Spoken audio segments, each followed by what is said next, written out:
യെശയ്യാ പ്രവാചകന്റെ പുസ്തകം 29 അധ്യായം. അയ്യോ, അരിയേലേ, അരിയേലേ, ദാവീദ് പാളയമിറങ്ങിയിരുന്ന നഗരമേ, ആണ്ടോടാണ്ട് കൂട്ടുവിൻ, ഉത്സവങ്ങൾ മുറയ്ക്ക് വന്നുകൊണ്ടിരിക്കട്ടെ.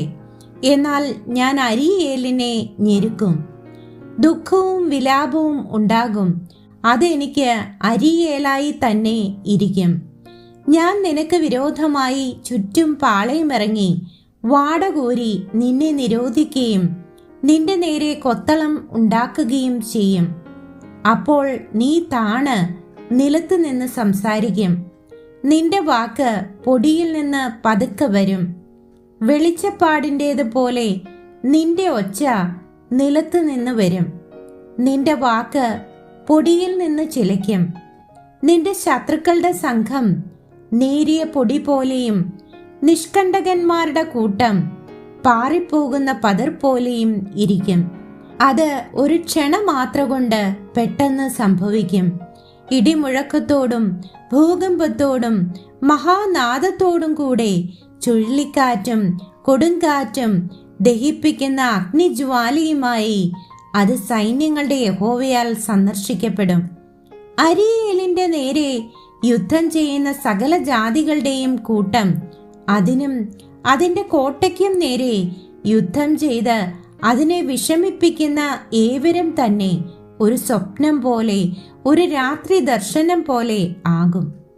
വിശന്നിരിക്കുന്നവൻ താൻ ഭക്ഷിക്കുന്നു എന്ന് സ്വപ്നം കണ്ടിട്ട് ഉണരുമ്പോൾ വിശന്നിരിക്കുന്നത് പോലെയും, ദാഹിച്ചിരിക്കുന്നവൻ താൻ പാനം ചെയ്യുന്നു എന്ന് സ്വപ്നം കണ്ടിട്ട് ഉണരുമ്പോൾ ക്ഷീണിച്ചും ദാഹിച്ചും ഇരിക്കുന്നത് പോലെയും സിയോൻ പർവ്വതത്തോട് യുദ്ധം ചെയ്യുന്ന സകല ജാതികളുടെയും കൂട്ടം ഇരിക്കും.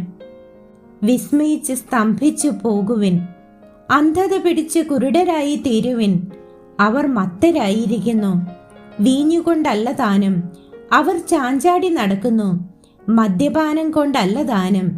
യഹോവ ഗാഢനിദ്ര നിങ്ങളുടെ മേൽ പകർന്ന് നിങ്ങളുടെ കണ്ണുകളെ അടച്ചിരിക്കുന്നു.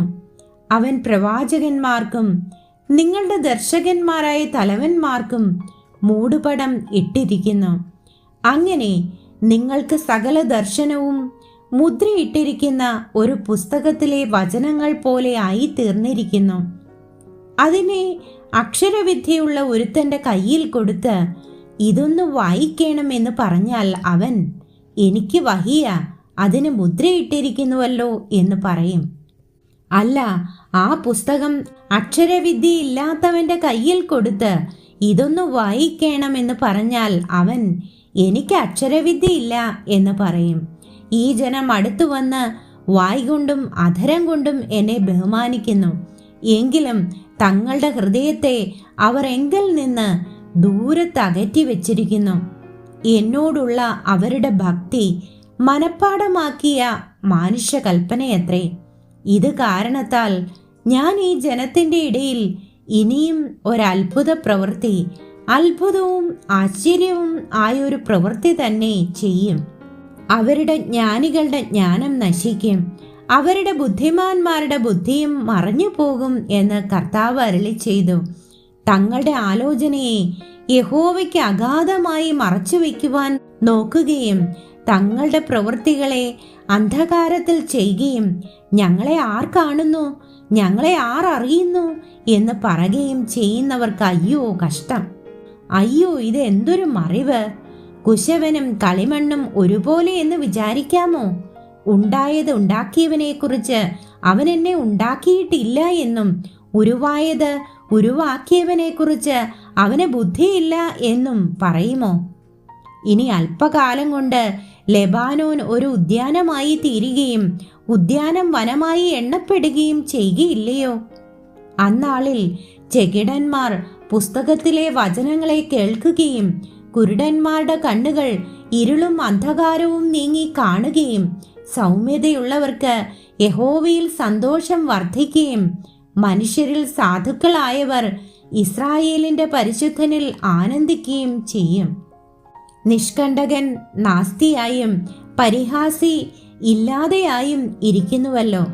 മനുഷ്യരെ വ്യവഹാരത്തിൽ കുറ്റക്കാരാക്കുകയും പട്ടണവാതിൽക്കൽ ന്യായം വിസ്തരിക്കുന്നവന് കെണി വെക്കുകയും നീതിമാനെ നിസാര കാര്യം കൊണ്ട് ബഹിഷ്കരിക്കുകയും ചെയ്യുന്നവരായി നീതികേടിന് ജാഗ്രതയുള്ള ഏവരും ഛേദിക്കപ്പെട്ടുമിരിക്കുന്നു.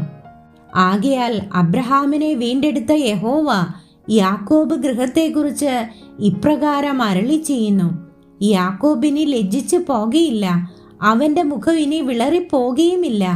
എന്നാൽ അവന്റെ മക്കൾ തന്നെ തങ്ങളുടെ മധ്യേ എൻ്റെ കൈകളുടെ പ്രവൃത്തി കാണുമ്പോൾ അവർ എൻ്റെ നാമത്തെ വിശുദ്ധീകരിക്കും. അതെ, അവർ യാക്കോബിന്റെ പരിശുദ്ധനെ വിശുദ്ധീകരിക്കുകയും ഇസ്രായേലിന്റെ ദൈവത്തെ ഭയപ്പെടുകയും ചെയ്യും. മനോവിഭ്രമമുള്ളവർ ജ്ഞാനം ഗ്രഹിക്കുകയും പിറുപിറുക്കുന്നവർ ഉപദേശം പഠിക്കുകയും ചെയ്യും.